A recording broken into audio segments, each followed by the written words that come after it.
और अगर आप उस स्थिति से गुजरे हैं कभी अकेलेपन से, अभी तो आप लोग बच्चे हैं नहीं गुजरे होंगे, कभी ऐसा होता है किससे बात करने को नहीं मिल रहा? ऐसा होता है? अभी से होना शुरू हो गया है? बड़ी दिक्कत है फिर तो। फैमिली से दूर तो ठीक भी है, कितना फैमिली में घुसे रहेंगे। अब बड़े हो गए, दोस्त बनाइए और फिर हमेशा क्या फैमिली।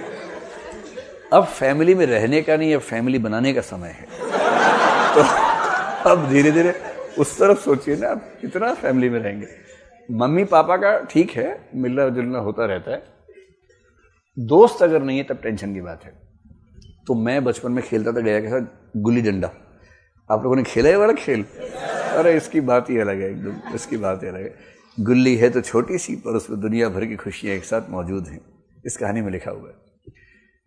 तो गुल्ली डंडा में क्या होता है कि अगर मैं गुल्ली उछाल के मारी तो नेक्स्ट टर्न फिर मिल जाती है आपको, और कई लोग कई मील तक ले जाते हैं। दुश्मन जो प्रतिस्पर्धी होता है उसको बोलते हैं पदाना, कि इसमें है भी वाक्य में, वह पदा रहा था और मैं पद रहा था, क्योंकि बहुत दूर तक बेचारा वो मारता जा रहा है।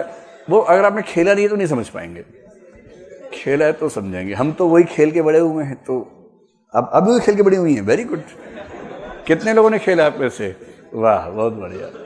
चलिए, ये सब मेरा भारत बदला नहीं है अभी, वो फेक एडवर्टाइजमेंट मेरा देश बदल रहा है जो आता है सरकार के बारे में। अच्छा, आदमी कितना ही बड़ा हो जाए ना, उसको मज़ा नहीं आता है। जैसे आप IAS बनेंगे ना, IAS बने कलेक्टर फिलेक्टर, लोग ठाई ठाई करेंगे आपके आसपास, सिर के ऊपर लाल बत्ती टाई टाई करते। अब तो वो भी नहीं करते शायद। हाँ, और दुख होता हुआ आप लोगों को ना कि नरेंद्र मोदी ने क्या कर दिया, एक ही चार्म था वो भी खत्म कर दिया। तो मतलब आप लाव लश्कर रहता ना, आप उतरे, आगे पीछे 3-4 गाड़ियां हैं, 15-20 लोग उतरे, सर सर सर, तो मैडम। अच्छा, ध्यान रखें, लड़कियां भी ध्यान रखें, जब IAS बन जाएंगी आपको लोग मैडम नहीं सर बोलेंगे।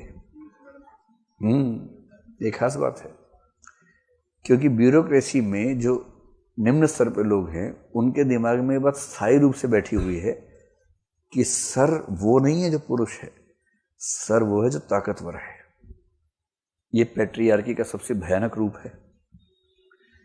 तो मैंने अपनी महिला विद्यार्थियों को एक बार देखा जो कलेक्टर वगैरह कहीं हैं, उनके अर्दली वगैरह उनको सर कहते, मैडम नहीं कहते। मैंने तो पूछा, मैंने कहा क्या ड्रामा चल रहा है? बोले सर सर ही कहते हैं। मैडम का मतलब है सर की पत्नी। तो मैंने कहा फिर तुम्हारे पति को क्या बोलते हैं? कहीं उसको तो मैडम नहीं बोलते। वो नहीं, उसको भी सर बोल देते हैं, लेकिन इनके लिए सर बहुत जरूरी है। सर बोलते हैं, सर से इनको लगता है कि ताकत आ रही है, मैडम से ताकत नहीं आती है। तो ध्यान रखिएगा, जैसे ही आप लोग IAS बनेंगे क्या बन जाएंगे? सर। वो ताकत वाला भाव उसमें ज्यादा है। खैर, ये लाट साहब सर बन के आ गए हैं। अच्छा, अब कितना ही सर बनने, शुरू में 6 महीने 1 साल मजा आएगा आपको, चाहे IPS बने चाहे IAS बने, उससे ज्यादा मजा है नहीं उसमें। पहली बार तो मजा आता है कि आप नेहरू विहार से निकले और आपको तो अपने बारे में पता ही है सब कुछ। मसूरी पहुंचे, लोगों ने कहा सर आइए सर साइन कर दीजिए सर। आपको लग रहा है कि मुझसे ही कह रहा है, किसी और से तो नहीं कह रहा। आपको बड़ा अच्छा लग रहा भाई। अरे आपको आदत थी लाइन में लग के काम करवाने की, किसी तरह से बीच में घुस गए लाइन में, वो सब करने की आदत थी। अब वहाँ कह रहे सर आइए, आप सर, आप भारतीय पुलिस सेवा में हैं, सर आइए। एक कमरा दिया रहने के लिए, आपको भरोसा नहीं हो रहा कि कमरा मुझे दिया है। आप नेहरू विहार से तुलना कर रहे हैं, इसमें तो खिड़की भी है, इसमें तो धूप भी आ रही है, इसमें तो AC भी है, और कंप्यूटर भी साथ में मिल रहा है, वाईफाई भी फ्री में है। फिर आपको कहते हैं कि सर शाम में खाना खाने के लिए आ जाइए। खाना खाने गए तो वैरायटी देख के आप चौंक जाते हैं, 30-35 डिशेस बनी हुई हैं।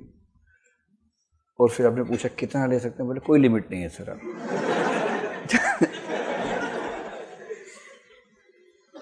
और ये मतलब कॉमन में से आपके सैलरी में से कटना है, सबका बराबर कटता है, तो आप आराम से निश्चिंत होकर खाइए। नाश्ते में 10 वैरायटी हैं। पहली बार देखा कॉर्नफ्लेक्स नाम की चीज़ भी कुछ लोग खाते हैं वहाँ पर, हर चीज़ उपलब्ध है।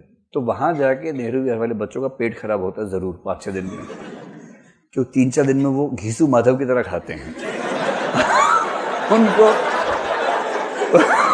उनको लगता है कि ये सुख पता नहीं कब नसीब हो। उसके बाद फिर धीरे धीरे 3-4 महीने में एहसास होता है कि नहीं, ये जीवन भर मिलने वाला है। और जब ये एहसास होता है कि जीवन भर मिलने वाला, तो फिर थोड़ा कंट्रोल आना शुरू होता है कि नहीं ठीक है। फिर कोई आपके सामने अच्छा सा पराठा मखरा, आप कहें नहीं अभी मन नहीं कर रहा, ले जाओ अभी। ये नेहरू विहार में नहीं हो सकता ये भाव। ये भाव वहां तक नहीं, आज यहाँ तो होता है ले आओ ले आओ ले आओ, ये ले आओ, एक और ले आओ, कहीं और से मिले वो भी ले आओ। और वहां वो भाव वही होता है ना कि जो चीज आपको मिल जाती है आप उसके सहज हो जाते, आदी हो जाते। मनोविज्ञान ऐसे ही काम करता है। फिर अब जिले में जाएंगे तो खूब ताकत है, मजा आएगा, एसएचओ सलाम ठोक रहा सर। और आपको लग रहा है कि जब मैं अपने शहर में था, एक बार एसएचओ से मिलने गया था, 3 घंटे बाहर बिठाए रखा उसने। फिर एक एएसआई को भेज दिया, उससे मिलवाया था। एएसआई ने भी इतने खराब से बात की थी, मैंने सर सर कह के बात की, तब जाके बात की उसने। कांस्टेबल भी घर के बाहर से निकलता था, रूह कांप जाती थी। और अब आप एएससी बन गए, एसएचओ सर। आप कह रहे अच्छा तू ही है ना वो? मैं आया था बचपन में एक बार, कह सॉरी सर मुझे पता नहीं था, पता होता कि आप ऐसा बनने वाले तो मैं क्यों करता आपके साथ क्यों करता। अंदर से बताइए, आप में से कितने लोगों ने आज तक कम से कम एक कविता लिखी है? हाथ खड़ा करें। अच्छा उतने नहीं है, मेरा अनुमान गलत हुआ, 10% के आसपास है। तो आजकल बहुत बच्चे कवि, बल्कि घर घर में कवि आजकल पाए जाते हैं। और साहित्य पढ़ने से पहले ये भी लगता है कि सब महाकवि हैं। मुझे भी लगता था अपने बारे में। एक डायरी थी, मैंने उसमें खूब कविताएं लिखी थी। और मैं मतलब आशु कवि का मतलब तुरंत कविता लिख सकता है, जो वैसा था। तो मैं तो ऐसे बोलता था कि कौन से रस की चाहिए बताओ। ऐसे कहा वीर रस की, लो 5 मिनट में वीर रस की कविता लिखी, दे दी लिख के, ऐसा। और मुझे लगता था कि कालिदास के बाद नंबर 2 पे मैं ही चल रहा हूं। बाद में जब मैंने साहित्य पहली बार ठीक से पढ़ा तो मुझे समझ में आया कि मैंने कितने शर्मिंदगी भरे काम किए हैं अतीत में। तो मैंने उस दिन उस डायरी को हवन कुंड में डाल के स्वाहा किया। मैं चाहता नहीं था कोई अवशेष बचे उसका, भविष्य में कोई अभिलेख बचे जिससे बताया जा सके कि ये इतनी गंदी कविताएं लिखता था। तो मैंने कोई अभिलेख छोड़ा नहीं उसका, धुआं ही कर दिया उसको पूरा। उसके बाद से इसको मैं अपना धार्मिक दायित्व तो मानता हूं कि मेरे ही जैसे जो और कवि हैं उनको भी कविता लिखने से रोकूं, ताकि कविता के साथ छेड़खानी न हो। तो अगर आप लोग कविताएं लिखते हैं और मुझे दिखाने के चक्कर में हैं तो ध्यान रखिएगा, 10 में से 9 मामलों में ये कहता हूं कि ठीक है, इसका मतलब दरअसल वो है कि जैसे मैं लिखता था। एक आध मामले में कहूंगा हाँ शानदार है, अब जरूर लिखिए। बाकी को बोलता हूं कि लिखिए, क्या दिक्कत है, कागज आपका, पेन आपका, समय आपका, आपका अधिकार है, कोई मना थोड़ा। जैसा एक भद्दा सा गाना हाल ही में आया था, इसमें तेरा घाटा मेरा कुछ नहीं जाता, घाटा जाता, ये बच्चों वाली बातें हैं। भद्दी तुकबंदी इसको शुक्ल जी कहते थे। तुक से तुक भिड़ाना, इसको लोग कविता कह बैठते हैं। मैं वहां गया, अब गया के बाद क्या आएगा? गया, बया, आया, नया, नया आ रहा है। मैं वहां गया, कुछ कुछ था वहां नया। मैंने खाना खाया, अब खाया के बाद क्या आएगा? खाया, गाया, गाया ठीक लग रहा है। उसने गाना गाया, मैंने खाना खाया, उसने गाना गाया। फिर कह रहे देखिए कालिदास का लेवल आया कि नहीं आया। अब इसको अगर आप कविता कह रहे हैं तो फिर कैसे, किस मुंह से मैं कह दूं कि अच्छी कविता आप लिख रहे हैं? कविता के सेंस ये छोड़ना है। साहित्य पढ़ के आपको ये भी समझ में आएगा कि कौन सी कविता कायदे की होती है। और उसके बाद आपको ये विश्वास जम जाएगा कि जो मंच पर दिखते हैं कवि, दरअसल वो कवि नहीं होते हैं, वो चुटकुलेबाज हैं।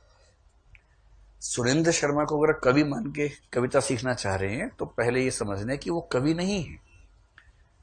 कविता के नाम पर चुटकुले सुनाने वाले लोग हैं।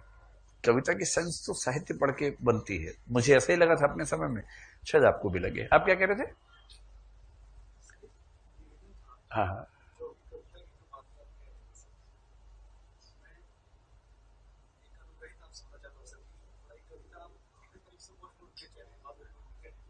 आपने कविता लिखी है? अपनी कविता कहूं मैं तो फाड़ दी, जला दी, याद भी नहीं रखी मैंने, जानबूझ के दिमाग से डिलीट ही कर दी। शिफ्ट डिलीट मारा था एक साथ, ताकि कोई कोई कोई स्कोप ही ना बचे। स्थायी रूप से खत्म कर दिया था। तो चलिए खैर, ये मैंने इसलिए कहा कि बहुत सारे लोग कविता लेके आते हैं तो मैं डर जाता हूँ कितनी कविताएं पढ़ूं, तो लाइएगा मत मेरे पास, अच्छे लोगों के पास ले जाना। मैं तो उसके बस सीधा कांटा लगा दूंगा और कहूंगा कि नहीं, साहित्य पर अत्याचार नहीं चलेगा अब। तो पद्य है पोएट्री, ठीक है, और पोएट्री का सबसे भद्दा रूप क्या है? तुकबंदी। इसमें तेरा घाटा, मेरा कुछ नहीं जाता। उसके बाद क्या बोलता है? ज्यादा प्यार हो जाता तो मैं रह नहीं पाता, पाता पाता खाता काटा। और पद तुकबंदी का सबसे गंदा एग्जाम्पल, ये तो सेकंड वर्स्ट एग्जाम्पल है। जो वर्स्ट एग्जाम्पल मैंने आज तक सुना है, जब तक रहेगा समोसे में आलू, तेरा रहूंगा ओ मेरी शालू। मतलब क्योंकि नायिका का नाम शालू है, तो शालू के साथ तो आलू ही आ सकता है, या कचालू या भालू। और भालू ठीक नहीं लग रहा, जब तक दिखती रहेगी तू भालू, तेरा रहूंगा वो मेरे, वो ठीक नहीं लग रहा, उसे तो नायिका और बुरा मान जाएगी। इसलिए आलू सेफ लग रहा है यहां पर। इसके जवाब में एक कवि कह सकता है, जब तक भोजन में रहेगा पापड़ तब तक दुखाएगा मेरा झापड़। क्योंकि झापड़ से तो पापड़ ही मैच कर रहा है। तो जब तक आप वाक्य के आखिरी शब्दों को भिड़ा भिड़ा के कविता लिख रहे हैं, तब तक आप कविता के साथ जाति कर रहे हैं, अत्याचार कर रहे हैं। साहित्य को सीखने का पहला लेसन ये है, मतलब अच्छी कविताओं में तुक भी आ सकती है, पर केवल तुक बैठाकर आप सोचिए कविता अच्छी हो गई, ये नहीं होगा। अच्छे कवि तुक इस्तेमाल करते हैं, कबीर भी करते हैं, तुलसी भी करते हैं, सूर भी करते हैं, लेकिन तुक बैठाना कविता नहीं है। कविता में तुक भी बैठ जाती है, ये बात सही है। दूसरा गद्य है।